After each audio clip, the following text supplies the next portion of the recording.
What song is that? How about this one?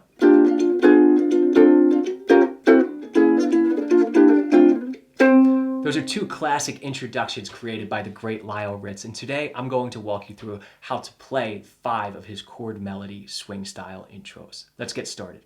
Click the link to get the free PDF off of my website. We are about to blaze through a ton of convoluted chords. You will really need it to follow along with this lesson. Just a quick note as to why you're not going to sound exactly like Lyle Ritz, at least not right away. And the first thing is tuning. Lyle Ritz played a tenor ukulele in reentrant baritone tuning, or high D, G, B, E. It's a G6 chord as opposed to a C6 chord. Our lesson is going to be in standard tuning so that you can play along on any standard uke. But if you wish to play along with recordings, which I highly recommend, I'm going to link to all of the ones we talk about below, you will need a uke such as this one in D, G, B, E tuning with high D to access the sounds that you really need. You can do this with even a soprano uke like I have, or a concert or a tenor. I'll link to my video on that tuning here, but you will need new strings. You can't just tune down. Now the second thing is that Lyle played predominantly with a felt pick. So if you're strumming with your index finger and using the nail, it's going to sound very harsh, especially if you're like me on this uke and have a wound string, as Lyle did.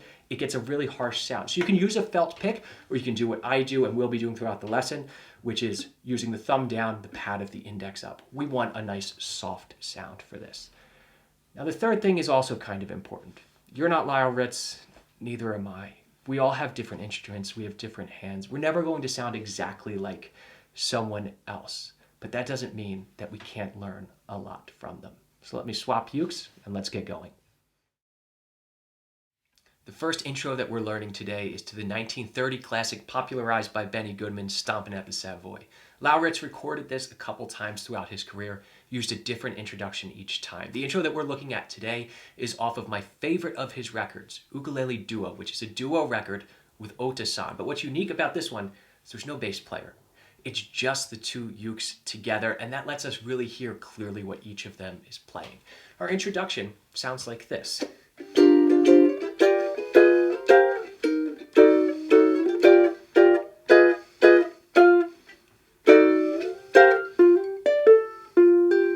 Into the meat and potatoes of the tune.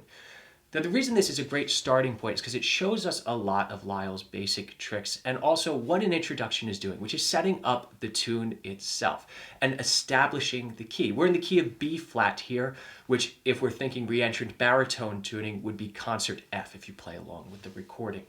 But we want to rely on the voicings that Lyle was actually playing, so we're going to think B flat.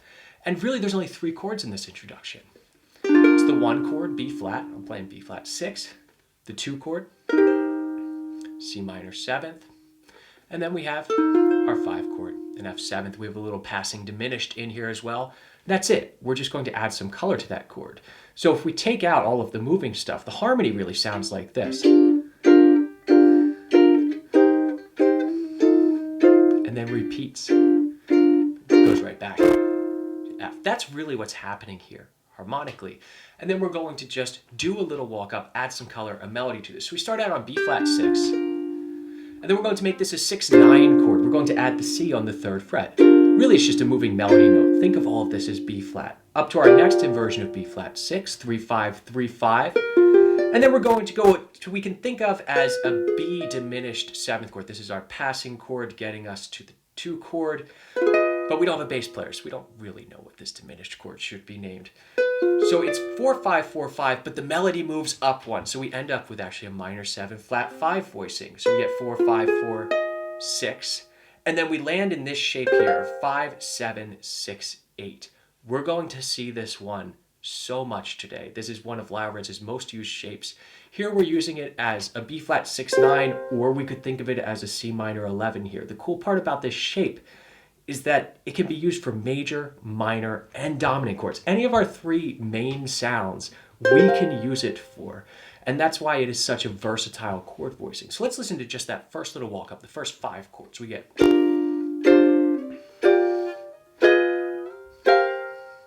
And note, once I get to this B flat 6, my fingers are just staying right there on the strings, just sliding on up. Let's try those first 5 chords together. 2, 3, 4.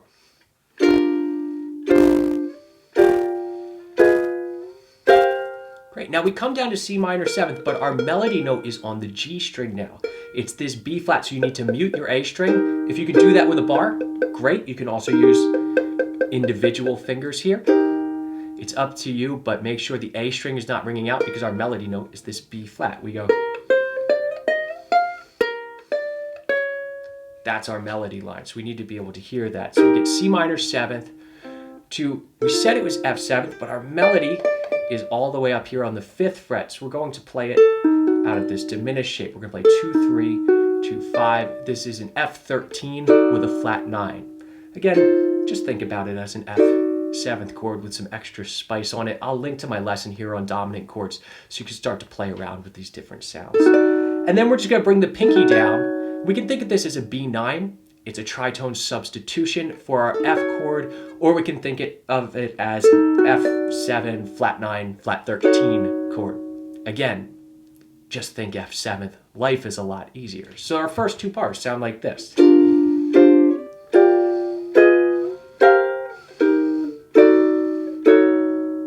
Let's try that together. 2, 3, 4.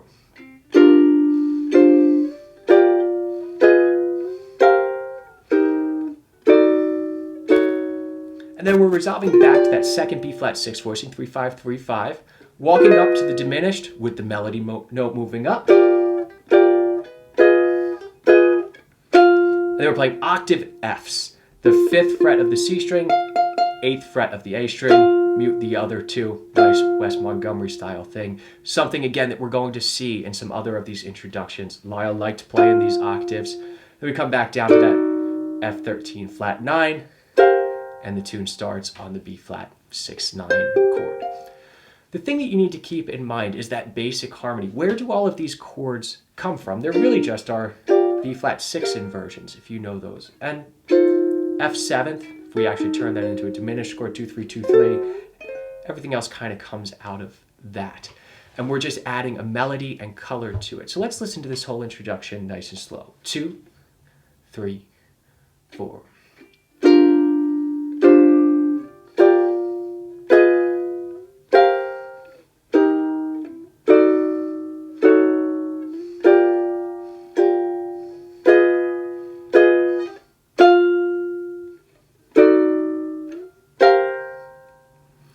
Now with the rhythm here, we're pretty straight, which is why I wanted to put this one first. We don't have a lot of syncopation on this.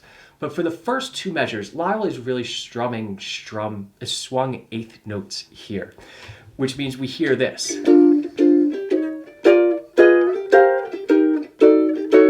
And then we do quarter notes.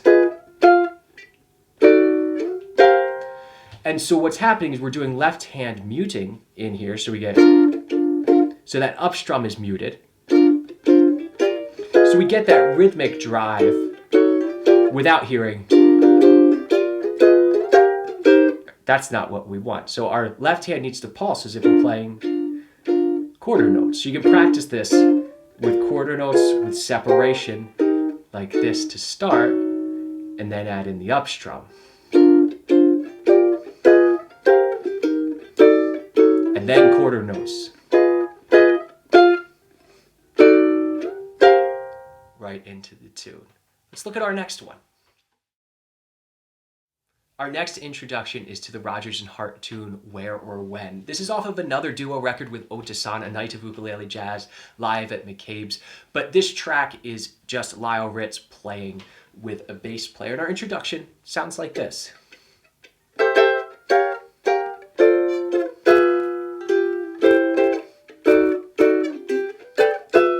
Repeats.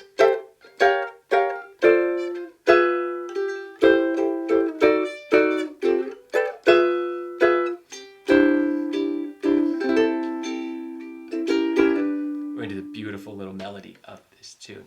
This is a great one because it has some syncopation in it, but again, our chords are simple. Well, our harmony is simple. It's just 1, 6, 2, 5. We're in the key of C now, or concert G if you're playing along with the recording in baritone tuning.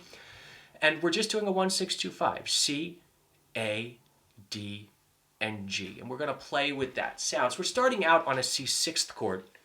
which is 5-7, 5-7. We just used that 6th chord voicing in the key of B flat. We see a lot of recycled voicings. And where does it go here? To this voicing right here. We're calling it an E flat 9. But didn't we just see that same exact movement in the last introduction? We're learning the bag of tricks here. That's what's important. Now this we're going to call an E flat 9 here. We can think of this as an A7 with a flat 9 and a sharp 5 if we want. I think of it as a tritone sub. It doesn't matter. Whatever gets you to this shape is what's important. But knowing that although we're calling this an E flat 9, it's an A7th chord with a lot of spice to it. And then we're going D minor 7th, straight across the 5th fret, nice and easy. And then G13 with a flat 9. We've seen this voicing again, right? And you can do this with a bar. And if you're doing the 5th fret with a bar, that can be easier to grab for some folks. We're going 4, 5, 4, 7. This is a voicing we're going to see a lot. And then we just get an open G string on the end of here. So if we take the rhythm out for a moment, these are our first few chords. We get C6, E flat 9, D minor 7, G13 flat 9, and then we're hitting our open G string. Let's try that together. 2, 3, 4. 2 strums apiece. D minor 7. And then we're just coming on down. We're going to do C6, 2, 4, 3, 3. There's that 13 with a flat 9 voicing. Yet again, coming out of our diminished shape this time. We're going to call it a C diminished 7th with this D up top in the melody. But it's a voicing we know. It can be a lot of different things. D minor 11th, one finger. Use your second finger for this because we're going to slide all the way up here to our next D minor 11th voicing, which is something that should look familiar. Because didn't we just use this as B flat 6, 9 or C minor 11 down here? We're just up on the 7th fret now. So it's 7, 9, 8, 10. So we get back to our G13 with a flat 9. And look at that transition there. Right? We don't need to pick up our fingers if we set up our middle finger here. It's just a nice slide. So let's go through this. Not worry about the syncopation quite yet. We'll add that in a moment. 2, 3, 4.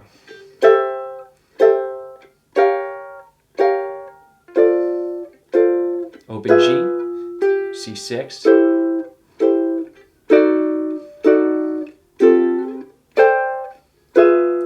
Nice. Now looking at our syncopation, we're not coming in on beat 1.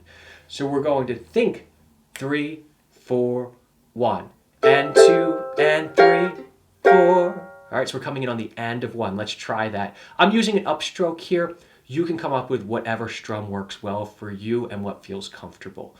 So let's try this. 3, 4, 1, and 2, and 3, 4. Let's try it again. 2, 3, 4, 1, and 2, and 3, 4. We have another rhythm here. We're going to anticipate that G13 with a flat 9. So we get 1, 2, and 3, 4. All right, so let's try that second measure, then we'll put together this whole first phrase from the D minor 7th. 2, 3, 4. 1, 2, and 3, 4. One more time. 2, 3, 4. 1, 2, and 3, 4. All right, let's try those first two together, coming in on the end of 1. 1, 2, 3, 4, 1. 3,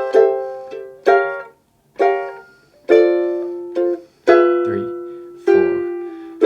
And then we're coming in. I wrote this as a quarter note triplet. It's a little bit staggered of a rhythm, but I thought this was the easiest way to put what he played. So we have 3, 4, triplet, 3, 4.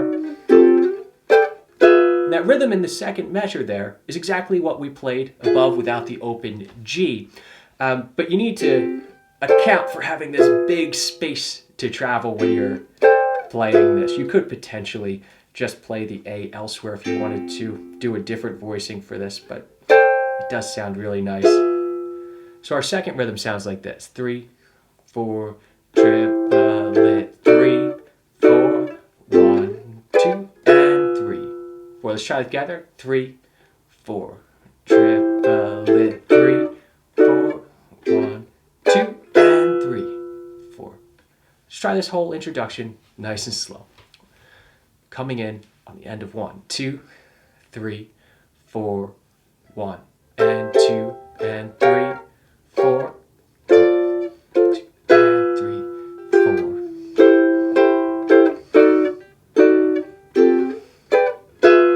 And then we repeat this. I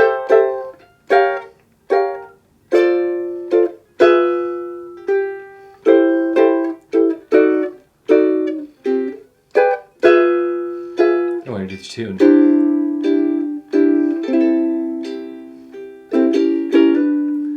This one takes a little bit to get used to, but what's great about this is it really has nothing to do with the song. This is a very basic swing style introduction that any tune in the key of C, you could throw this in front of. We could go.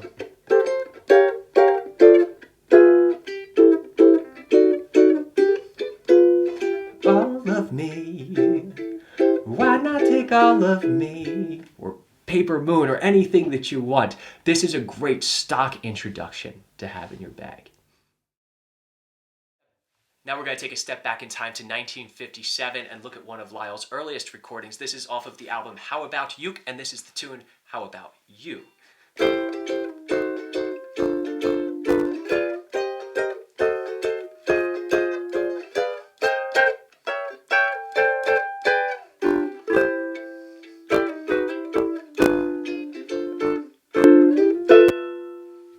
Now again, this is harmonically fairly simple, but he has a nice little trick in here. This really is, again, just a 1, 6, 2, 5 progression. If you're not familiar with that, I'm going to link here to my video on how you can figure out probably 80% of jazz standards by understanding this one progression. But we're starting in the key of C now. We're playing this C6 down here. We know this voicing. We've played this already, 2, 4, 3, 3. We're going to walk down to a diminished chord, 2, 3, 2, 3. D minor 7th, and then slide the pinky back, and we have a G 9th chord here. So our beginning is just, right? 1, diminished passing chord, 2, 5. And then we're going to lay out our chords before we get to adding the melody in here. So then we do the same exact thing, but up on the 5th fret, playing an E flat 6 chord. E flat 6, diminished. Now that E flat 6 chord may sound like it came out of left field, but really this is acting as a tritone substitution for the 6th chord, getting us back to our 2 chord. So this is just a part of our 1, 6, 2, 5 progression. We're just going through it, making it move. And then we go up to this E flat 6 here, 8, 10, 8, 10. Then we make the diminished go up, D minor 11th. We've seen this voicing already. We saw it as a B flat 6, 9, and we saw it as a D minor 11th in Where or When. And then we have this. We're going to slide the middle finger and the ring finger back, G7 flat 9. We know this voicing. We've played this by another name before. So that's our 2, 5, right? So tritone sub for the 6th chord, back to 2, 5. So let's listen to this without any of the movement in here, just the basic chords. We get C6, diminished, D minor 7, G9. Hop up to the 5th fret, do the same thing. Diminished, F minor 7, E flat 9. Or up to the 8th fret, that E flat 6.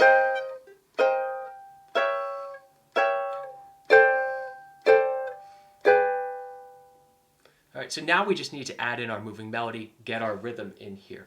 So we're going to play our 1, 6, 2, 5. And we're going to walk it up. As soon as we hit this G9, walk back up, move the pinky up, and then diminished passing chord here. So let's listen to that with the melody in here. So we get...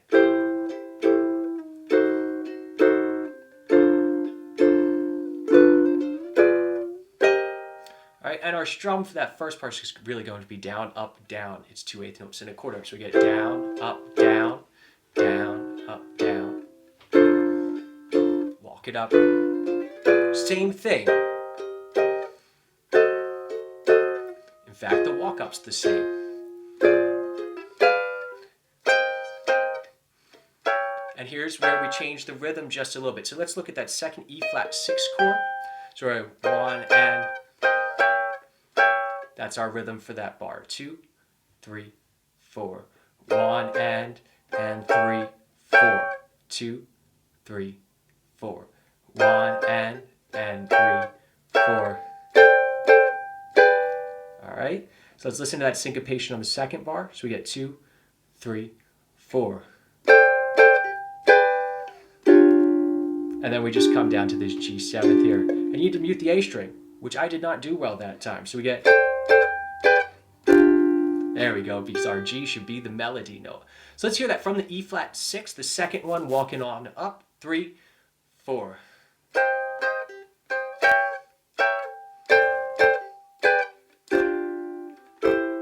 off to that C6. So let's hear this whole introduction nice and slow. 2, 3, 4. Walk it up.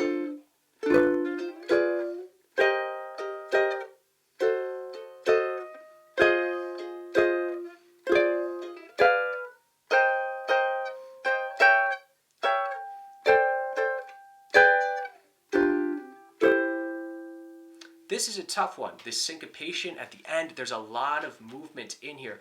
But think about it as we're doing that 1-6-2-5 progression. It's just an essential little turnaround to know. And then we do the same thing here. And then we get this nice new voicing for, again, 1-6-2-5, really. There's a lot of little nuggets in here that you can apply to other tunes, these syncopations, and this will also help you if you want to take improvised chord melody solos to start to build a good vocabulary of both chord voicings and rhythms. The introductions that we've played so far are great, but they're rather generic swing style introductions. You could slap them on the beginning of any swing standard and get the band going. But what makes an intro great is that it introduces the song, that the listener knows from the moment you play that intro exactly what you're going to play. The Nat King Cole Trio was an absolute master at this. Nat would start a tune and you would know exactly what it was before the main melody even kicks in. Now, this next intro we're going to play, I bet you know just from hearing it.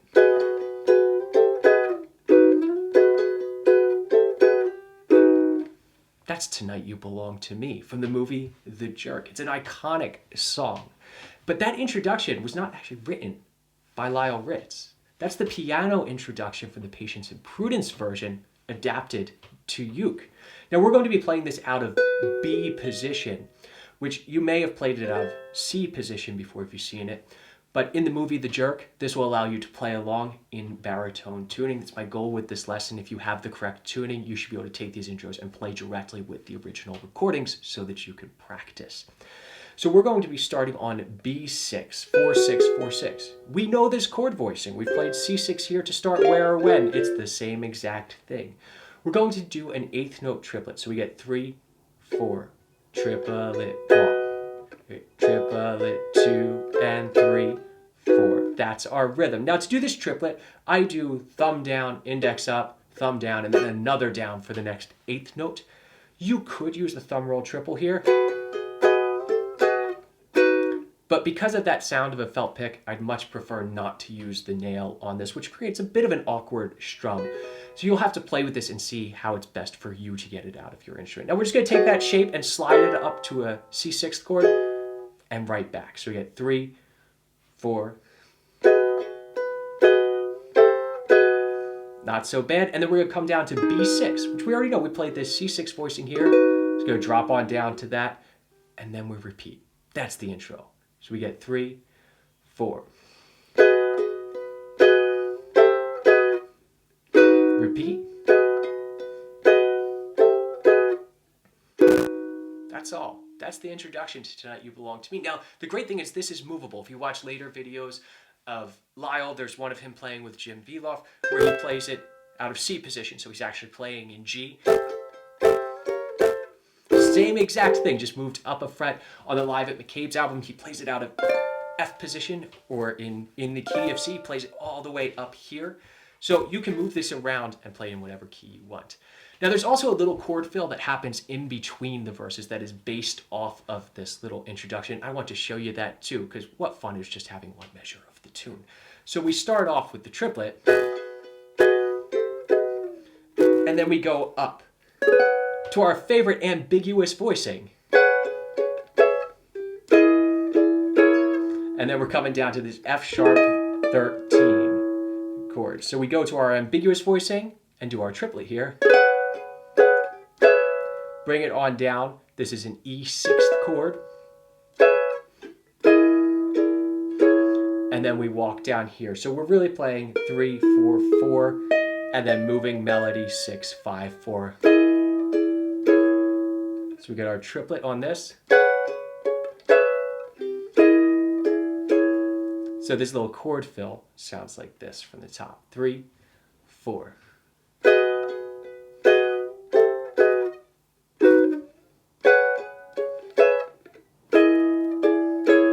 And then we're back into the tune. He does this nice little thing.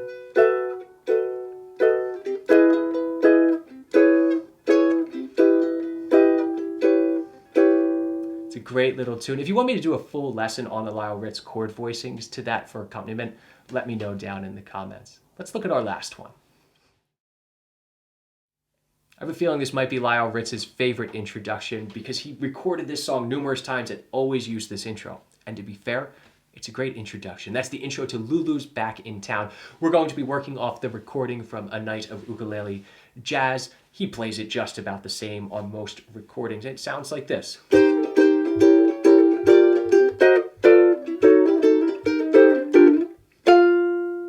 Nice and fast. I'm going to show you two different ways to play it. I actually don't play it like that myself. See which one you like better. One's easier than the other. So this relies on having the open G string, in Lyle's case a D string, but reentrant tuning for this chord. So we're starting on E flat 6, open 3, 6, 3. And we're going to have the moving melody note on the E string. So we get...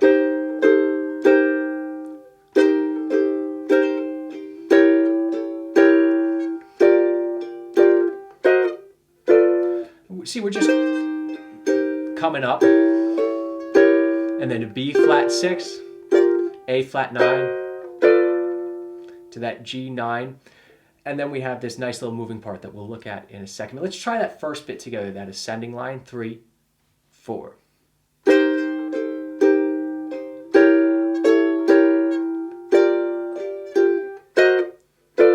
Now that A flat 9, right, that's an anticipated beat. So we get 1 and 2 and. So we need to jump the gun a little bit on that from the B flat 6. Coming down to that G9. And then we're really coming to C7th here, because what's this whole progression? It's actually a 1, 6, 2, 5 progression with some chromatic movement. We're going to target this C9 here, 3, 4, 3, 5, but we're going to approach it from below, a B9. Slide it back and forth. We're playing C minor 7th, again, muting the A string because our B flat melody note, and then to F 9th. We're using this voicing quite a lot. You can use individual fingers like me. You can also do a double bar like this. It's totally up to you, whatever's comfortable. There's not a right way. Resolve to B flat 6 and then, octaves. We've done that before, haven't we? Octaves.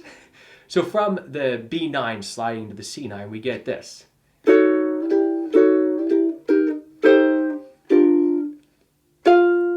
Let's try that together. Just from the B9, then we'll put it together. 2, 3, 4.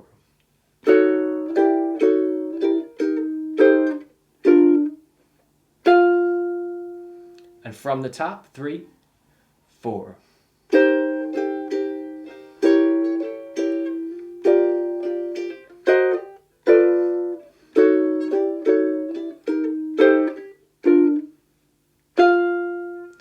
Now, this little moving melody part here, in some of the recordings, I don't really hear it.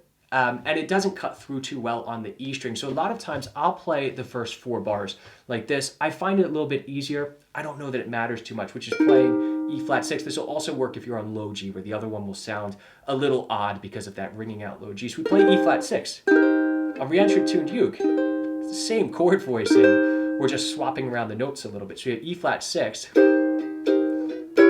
E flat diminished 7th. It's the same thing. It's the same thing. Right? Swapping around that.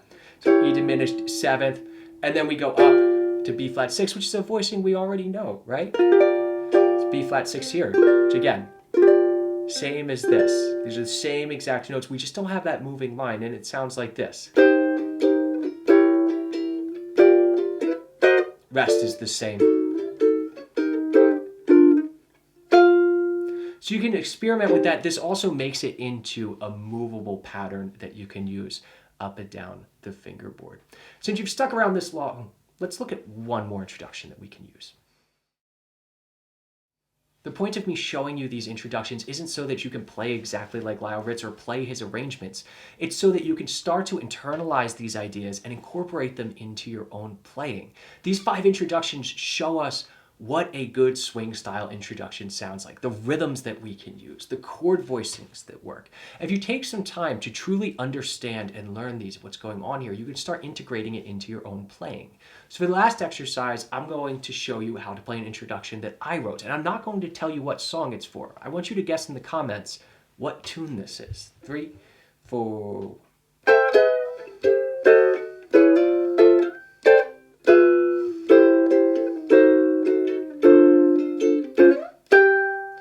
Very Lyle Ritz inspired, but for a song that he's actually never recorded for. So we're starting on this C6 voicing up here. You could actually use that 6/9 voicing if you wanted. See how we're coming in on the end of one? Just like we learned in Where or When, coming in on a syncopation is nice. So we get 1. Oh, what's that? Slide it back. Didn't we do that same exact trick in Tonight You Belong to Me? We slid it up, now we're going to slide it back instead. Down to this C6. Make it diminished, and then we're going to slide into the next one. Again, this slippy slidey feeling, it's a very swing guitar, swing uke sort of idea. So C sharp minor 7 sliding into D minor 7. So we get from the top. All right. And we're going to just add in this 7th fret here. Again, adding melody on the A string. All right, our ambiguous voicing that we've liked using this whole lesson, down to that G13 with a flat 9 that we've seen in almost every other intro. Let's look at these first 2 bars. So we get 1.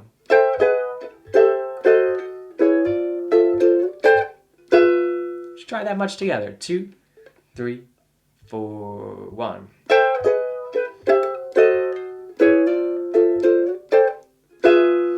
And then this is something that Lyle Ritz didn't do in any of the recordings that I've heard him do, but this is a very Barney Kessel sort of introduction, which is choose one static note and just let it be. So I'm going to do a 1, 6, 2, 5 really in the key of C, just like we saw before in the beginning of How About You. Almost these same voicings. I'm just going to do... I'm leaving that C up top. Use this flat 5 chord. Very nice. Use the octaves at the end. Very Lyle Ritz sort of thing. And we're anticipating each of these chords, just giving ourselves a little syncopation in here. So we have 1 and 2 and 3 and 4 and 1 and 2, 3. Let's try that together, that walk down from the C6. 2, 3, 4.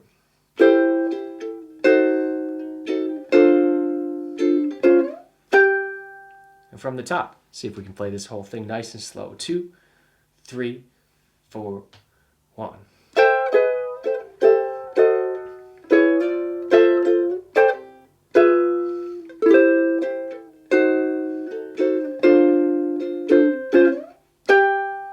And then we're into the tune, whatever it is. I hope you all have enjoyed this lesson. If you'd like to dive deeper into this, learn a new chord melody introduction every single month, join us over on the Tin Man's Magic Ukulele Club, where we dive deep into the world of ukulele jazz. I'll see you all soon.